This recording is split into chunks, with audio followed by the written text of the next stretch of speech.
Bonsoir à tous, soyez les bienvenus en Bourgogne. C'est parti pour une semaine. Nous sommes à Chalon-sur-Saône en Saône-et-Loire, sur la zone Chalon-Nord exactement, pour les 98 ans de l'une des sociétés Girardot, la Société des autocars, qui est née d'ailleurs pas loin d'ici. C'était à Saint-Boal, à quelques kilomètres d'ici.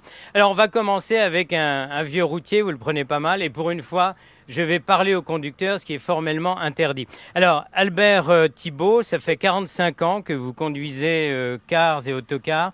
Vous avez idée du nombre de kilomètres que vous avez fait? Environ 5 millions. 5 millions? Oh oui.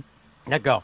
Alors, vous avez commencé, vous avez été chauffeur d'un général, vous avez ensuite été dans les transports publics, mais vous avez commencé en 1950 ici. Alors, qu'est-ce que vous faisiez en 1950 ici? Eh ben, on faisait les voyages d'une journée, de 2 jours, ça dépend, suivant la clientèle. Alors, quels sont les premiers voyages que vous faisiez? Parce que j'ai vu qu'il y avait des voyages une journée, 2 journées. Oui. On allait souvent à Genève. Ah oui? Oui. Qu'est-ce qu'on allait faire là-bas? On emmenait les clients chercher du chocolat et du café. D'accord. Voilà. Vous conduisiez quel genre de car, d'autocar? On disait un autocar à l'époque. J'avais un Pullman Derrier, 70 chevaux. C'était déjà la classe. Ah, c'était déjà quelque chose, oui.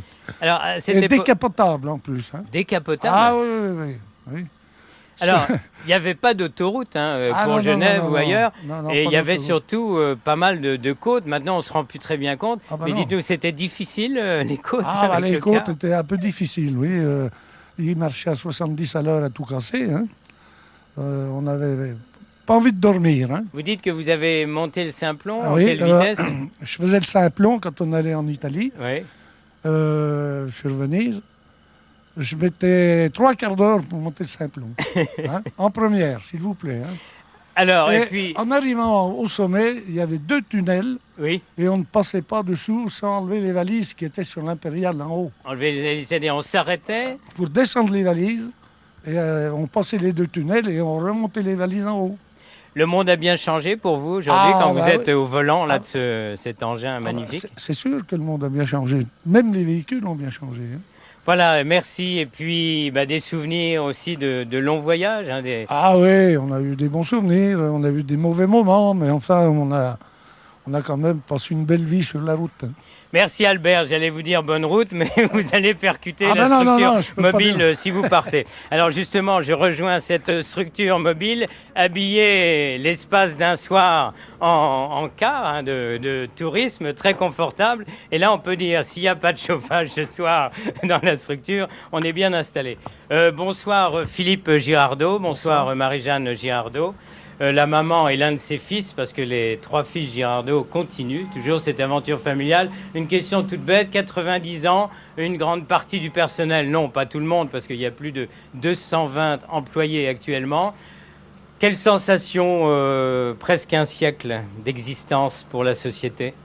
Beaucoup de plaisir d'être à la tête de cette entreprise avec mes frères, qui a été auparavant dirigée par mes parents, mes grands-parents et mes arrière-grands-parents. Alors, on y vient aux arrière-grands-parents, et Pierre Girardot, qui est vraiment un personnage. Alors, il était cafetier, musicien ou conducteur? Il était plus que ça, il faisait même le croque-mort, puisqu'il a commencé avec une carriole et un cheval, et un petit café qui était au départ à Saint-Boal, et ensuite devant la gare de Buxy.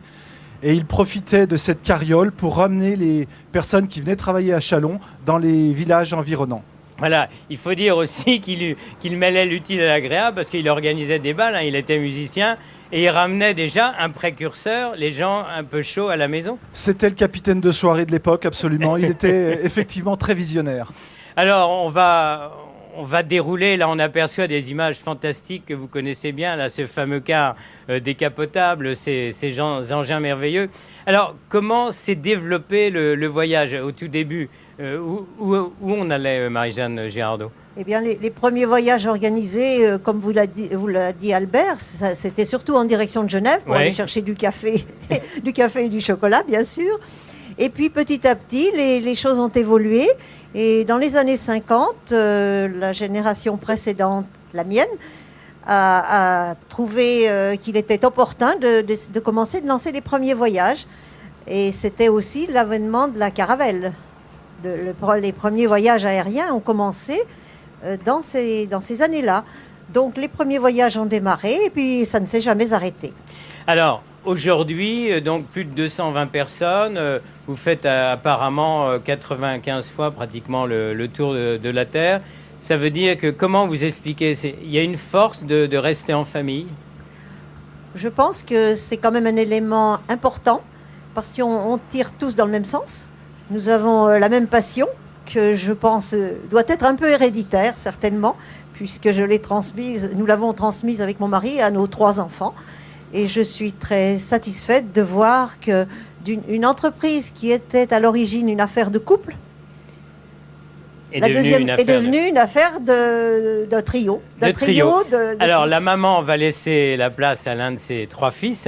Christophe là, prend les photos autour de nous. Pascal monte dans la structure. Pendant que Philippe, vous allez nous parler des 3 sociétés aujourd'hui. Donc, il y a toujours les autocars, parce que c'est vrai que cette couleur verte et le pélican, on la croise souvent sur les routes de Bourgogne et de Franche-Comté. Et d'ailleurs, vous allez loin. Tout à fait, oui. Oui, effectivement, aujourd'hui, l'évolution a fait que nous nous sommes spécialisés au niveau des métiers. Il y a donc une société de transport autocar Girardot avec ces magnifiques véhicules verts que vous voyez qui vont partout en France et sur les routes de Navarre. Et à côté de ça, il y a 2 sociétés d'agences de voyage. L'une qui s'appelle Selectour Voyage Girardot, qui est un distributeur de voyage, dont Pascal pourra vous parler plus amplement. Mais également Voyage Girardot Organisation, qui est un concepteur de voyage, ce que l'on appelle un tour opérateur. Alors, Pascal Girardot, bonsoir. Bonsoir. Un cuisinier goûte la cuisine avant de la proposer. Quelqu'un comme vous voyage avant de proposer, justement. Quelle est votre vie Vous allez chercher une vie un petit peu de nomade quelque part, c'est-à-dire aller à la recherche de nouvelles destinations, de nouvelles destinations touristiques qui pourraient répondre aux attentes de nos clients et puis toujours susciter l'envie auprès de nos clients de voyager à travers le monde et ses richesses, puisque finalement le voyage c'est quelque part une ouverture sur l'extérieur, sur le monde, et c'est une préparation qui se fait en amont, un petit peu comme la mode, avant que les voyages ne soient commercialisés. Voilà, alors justement, comment se fait l'équilibre entre l'attente de la clientèle et puis vous, la petite note personnelle? Eh bien, une partie de connaissance du marché, une partie de connaissance de nos clients sans qui aujourd'hui nous n'existerions pas, ainsi que nos équipes qui sont elles-mêmes aussi très impliquées dans le quotidien de notre entreprise et qui vont sur les routes du monde parcourir les nouvelles idées de voyage, soit pour les mettre en place, soit pour accompagner les voyages que nous avons programmés. Parce qu'on voyage quand même beaucoup plus facilement. Alors vous allez dire, je ne vais pas vous demander, il y a 90 ans, c'était comment, qu'est-ce qui a changé? Mais je veux dire, maintenant, on peut aller pratiquement partout. Il y a beaucoup de voyages qui sont très organisés. Oui, tout à fait. Aujourd'hui, on pourrait dire que le monde est complètement ouvert et que l'ouverture, en tout cas, que nos clients ont envie d'avoir sur le monde est très large. Quelque part, voyager, c'est ouvrir une petite fenêtre sur le monde. Et je crois que c'est un petit peu la richesse que nous apportons à nos clients, des rêves, des souvenirs, des bons moments et des instants partagés sur les routes du monde. Alors, on voit autour de vous d'immenses holdings. Vous êtes une petite boîte quand même indépendante. Comment vous tenez par rapport à la concurrence? Est-ce qu'il y a vraiment concurrence? Comment vous vivez ça? Comment on le vit? Eh bien, peut-être en étant sur un créneau un tout petit peu différent de nos confrères, c'est-à-dire en ayant une écoute de nos clients, c'est-à-dire que nos conseillers voyage font en sorte de proposer le voyage que notre client a en tête et de pouvoir le lui réaliser. Donc c'est une forme de différence. La deuxième différence, c'est la proximité. Nos implantations en région Bourgogne-Franche-Comté font que nous sommes à proximité de nos clients et que nos équipes elles-mêmes sont en charge d'un volant de clientèle et essayent de répondre au mieux à leurs attentes, voire les devancer. Transport urbain, terre-urbain, transport scolaire, voyage en car, mais aussi les voyages de demain. Comment vous voyez l'avenir, vous, de votre société? Qu'est-ce que vous allez proposer pour rester dans le rang, pour rester dans la concurrence? Alors aujourd'hui, il y a un créneau sur lequel nous sommes aussi, c'est celui de l'Internet, puisque nos voyages sont accessibles à partir d'Internet. Maintenant, le voyage de demain, il va être sans doute dans la tête de nos clients, et ça, c'est une surprise. Merci beaucoup, bon anniversaire à tous. Demain, une autre forme de voyage, c'est en roulotte. Nous serons à Petit Noir, dans le Jura. Merci, bonsoir à tous.